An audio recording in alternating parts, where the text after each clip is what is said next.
Good evening दोस्तों, कैसे हैं आप सब। आशा है कि आप सब अच्छे होंगे। आप सबको आपके अपने चैनल स्टडी वाला पे मैं राहुल आप लोग सबका स्वागत करता हूं। आज का जो वीडियो है ये बायोलॉजी के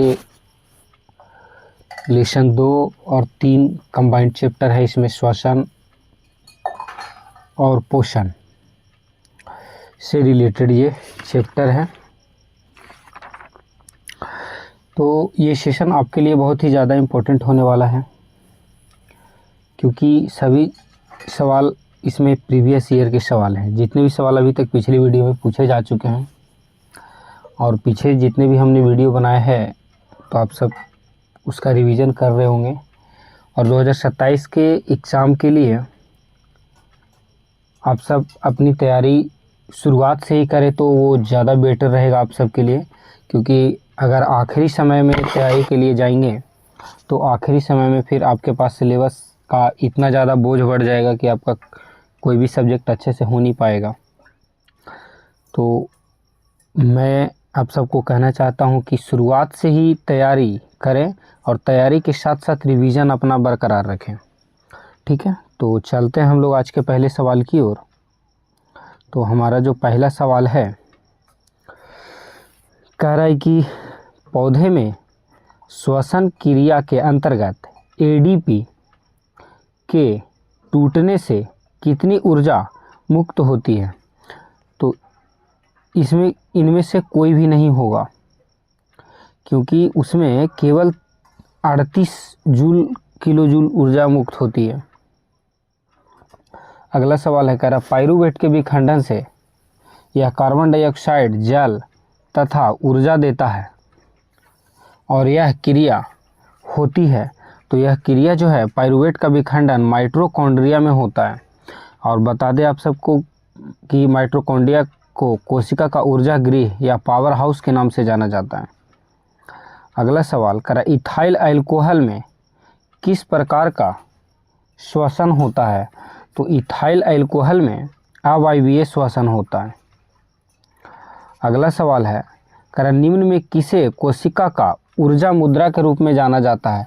ऊर्जा मुद्रा को ही एनर्जी करेंसी के नाम से हम लोग जानते हैं। तो ये होगा एटीपी। एटीपी को एडिनो ट्राइफॉस्फेट के नाम से हम लोग जानते हैं। एटीपी का पूरा नाम एडिनो ट्राइफॉस्फेट होता है। अगला सवाल है करा किस प्रकार के श्वसन से अधिक ऊर्जा मुक्त होती है। तो वायवीय और अवायवीय श्वसन के अगर तुलना किया जाए तो वायवीय श्वसन अवायवीय के तुलना में अधिक ऊर्जा मुक्त करती है। अगला सवाल करा मछली में जो श्वसन होता है किसके द्वारा होता है। तो मछलियों में श्वसन किसके द्वारा, गिल्स या गलफड़ा के द्वारा होता है। तिलचट्टा में कितने जोड़े श्वास रंध्र पाए जाते हैं। तो तिलचट्टा में 10 जोड़े श्वास रंध्र पाए जाते हैं। अगला करा कौन सी बीमारी श्वसन तंत्र से संबंधित है। तो निमोनिया जो है श्वसन तंत्र से संबंधित है और ये फेफड़े से रिलेटेड है, क्योंकि इसमें ऑक्सीजन यानी कि श्वसन की प्रक्रिया बाधित होती है। करा पौधों में श्वसन होता है। पौधों में श्वसन कहाँ से होता है। तो पौधों में श्वसन जो है जड़, पत्ती और तना सभी से होता है, इसलिए इसका आंसर ऑप्शन नंबर डी हो जाएगा। अगला सवाल कह रहा है कि श्वसन के अंतिम उत्पाद क्या हैं। तो श्वसन की प्रक्रिया में जो अंतिम उत्पाद होता है वो CO2 और H2O तथा ऊर्जा होती है, क्योंकि कार्बन डाइऑक्साइड का निष्कासन होता है, जल निकलता है और उसके बाद ऊर्जा का उत्पादन होता है। कह रहा ग्लाइकोलाइसिस अभिक्रिया कहाँ होती है। तो ग्लाइकोलाइसिस अभिक्रिया जो है कोशिका द्रव्य में होती है। अगला सवाल कह रहा है किस पौधे में रंध्र अनुपस्थित रहते हैं। तो रंध्र जो है वो कनेर के पौधों में अनुपस्थित होता है। अगला सवाल कह रहा है किण्वन की क्रिया पाई जाती है। किण्वन की क्रिया किसमें पाई जाती है। तो किण्वन ईस्ट में होता है। कह रहा ट्राइकिया किस जीव का श्वसन अंग है। तो ट्राइकिया जो है कॉकरोच का श्वसन अंग है। श्वसन किस प्रकार की रासायनिक अभिक्रिया है।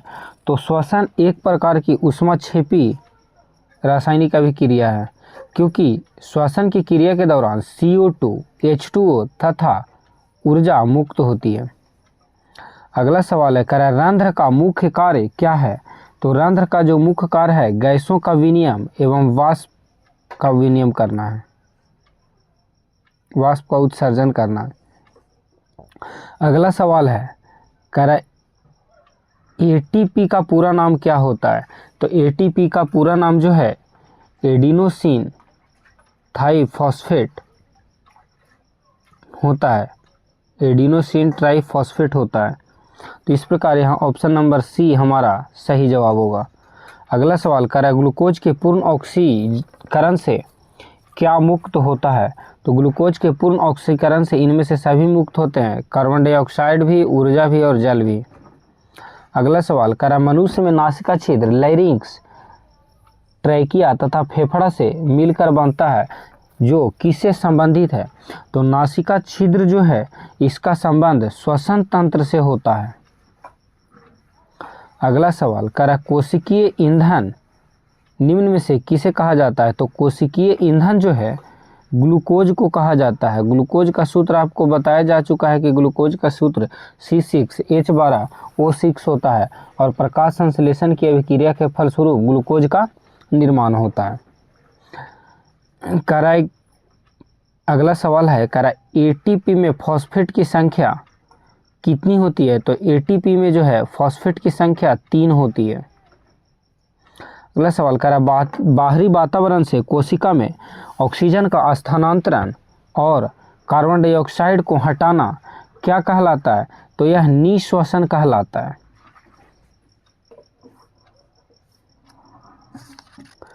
तो कार्बन डाइऑक्साइड जो है ये प्रकाश संश्लेषण में भाग लेने वाला एक अनिवार्य तत्व है, क्योंकि कार्बन डाइऑक्साइड की अनुपस्थिति में प्रकाश संश्लेषण की प्रक्रिया पूर्ण हो ही नहीं सकती है।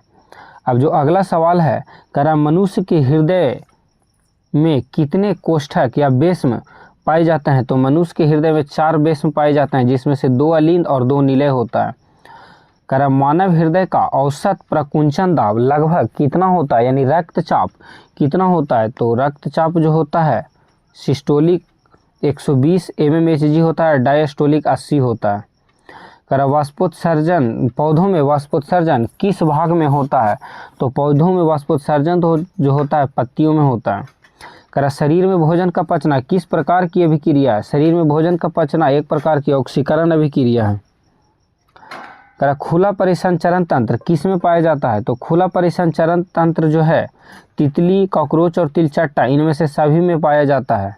खुला परिसंचरण तंत्र से मतलब है कि वैसे जीव जिसमें रक्त के प्रवाह के लिए कोई विशेष अंग यानी कोई माध्यम नहीं पाया जाता, वो सीधे सीधे शरीर में फैलते हैं, उनको कहा जाता है खुला परिसंचरण तंत्र। जैसे मनुष्य में देखिए रक्त के प्रवाह के लिए क्या पाया जाता है? नस पाए जाते हैं, नर्व जिसको हम लोग कहते हैं। तो मनुष्य में बंद परिवहन तंत्र पाया जाता है। अगला सवाल, करा रक्त का थक्का बनने में सहायक क्या होता है? तो रक्त के थक्का बनने में रक्त बिंबाणु सहायक होता है। करा पादप में फ्लोएम उत्तरदायी है। फ्लोएम किस लिए उत्तरदायी है? तो फ्लोएम भोजन के संवहन के लिए उत्तरदायी होता है। अगला सवाल, करा पादप में जाइलम उत्तरदायी होता है किस लिए? तो जाइलम जल के संवहन के लिए उत्तरदायी होता है। करा पौधों पत्तियों में गैसों का आदान प्रदान किसके द्वारा होता है? तो ये रंध्र के द्वारा होता है। अगला सवाल, करा निम्न में से किस यंत्र का उपयोग रक्त दाब को मापने में किया जाता है? तो इसका स्फिग्मैनोमीटर का किया जाता है। करा रक्त का कौन सा अवयव घायल स्थान से रक्त के स्राव के मार्ग को रोककर थक्का बनाकर अवरुद्ध करता है? तो इसका जो आंसर होगा सही ये होता है लसिका। अगला, करा हृदय से रक्त को संपूर्ण शरीर में पंप किया जाता है किसके द्वारा किया जाता है? तो नीलय के द्वारा किया जाता है। करा रुधिर का कौन सा अवयव रक्तस्राव को रोकने में मदद करता है? तो ये प्लेटलेट्स करता है।